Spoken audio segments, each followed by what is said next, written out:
নমস্কার বন্ধুরা, লক্ষ্মীর ভাণ্ডার প্রকল্পের টাকা নিয়ে এই মুহূর্তে একটি বড় আপডেট সামনে আসছে। আপনারা যারা মে মাসের টাকার জন্য অপেক্ষা করছেন, আজকের ভিডিওটি আপনাদের জন্য খুবই গুরুত্বপূর্ণ।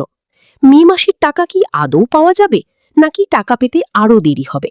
বিস্তারিত জানতে ভিডিওটি শেষ পর্যন্ত দেখুন।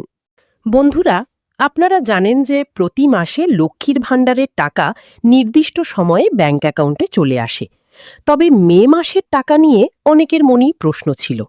বিভিন্ন সূত্র এবং পরিস্থিতি অনুযায়ী মে মাসে টাকা ঢোকার সম্ভাবনা কিছুটা কম দেখা যাচ্ছে। আশা করা হচ্ছে জুন মাসের প্রথম সপ্তাহ থেকে উপভোক্তাদের অ্যাকাউন্টে পুনরায় টাকা আসা শুরু হবে। তাই টাকা না ঢুকলে দুশ্চিন্তার কোনো কারণ নেই, একটু ধৈর্য ধরুন। এরই মাঝে উঠে আসছে একটি নতুন বড় খবর। বর্তমানের লক্ষ্মীর ভাণ্ডার প্রকল্পের পাশাপাশি অন্নপূর্ণা ভাণ্ডার নিয়ে জোর চর্চা শুরু হয়েছে। ঘোষণা অনুযায়ী যদি এই নতুন প্রকল্প কার্যকর হয়, তবে মহিলারা প্রতি মাসে ৩,০০০ টাকা করে আর্থিক সহায়তা পেতে পারেন। যেখানে বর্তমানে ১,৫০০ বা ১৭০০ টাকা পাওয়া যাচ্ছে, সেখানে ৩,০০০ টাকা পাওয়া গেলে সাধারণ মানুষের অনেক সুবিধা হবে। অনেকেই জানতে চাইছেন, এর জন্য কি নতুন করে কোনো ডকুমেন্টস জমা দিতে হবে?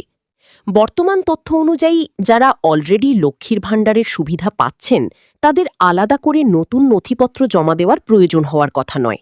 তবে সরকারি কোনো অফিসিয়াল নির্দেশিকা এলে আমরা আপনাদের অবশ্যই জানিয়ে দেব। তাই বন্ধুরা, লক্ষ্মীর ভাণ্ডারের পরবর্তী পেমেন্ট বা অন্নপূর্ণা ভাণ্ডার সংক্রান্ত যে কোনো নতুন খবরের জন্য আমাদের সাথে যুক্ত থাকুন। ভিডিওটি ভালো লাগলে লাইক করুন এবং বন্ধুদের সাথে শেয়ার করে তাদেরও জানার সুযোগ করে দিন। আজকের মতো এইটুকুই। দেখা হচ্ছে পরের ভিডিওতে। ধন্যবাদ।